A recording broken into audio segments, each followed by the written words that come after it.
Hello guys, welcome to my vlog. So guys, ang ating pag-uusapan today, tindahan tips na naman tayo guys. So mabilisan lang to guys. At ito, nandito ako sa tindahan, nagbabantay habang wala pang napili. So ngayon, ang gusto kong sa tindahan tips natin guys is yung lahat ng paninda natin is may price. May price. Kasi nga, kung walang price, hindi lang naman ikaw palagi ang nagbabantay, yung asawa mo, pamangkin mo, anak mo, yan, alam nila kung anong price at makakapagbenta sila. Kasi kung walang price lahat yan, ang ending yan, wala kang benta.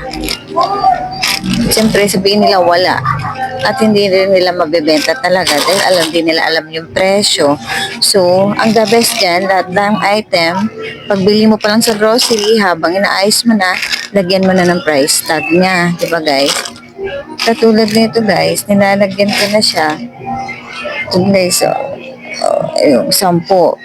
Ganyan. Lagyan na lahat para mabenta. Hindi na yung pauli-uli, tanong ng tanong sila. No, yun lang guys. Sana may natutunan kayo at sana lagyan nyo rin lagi ng price yung mga item nyo para mabili po lahat. Yun lang guys.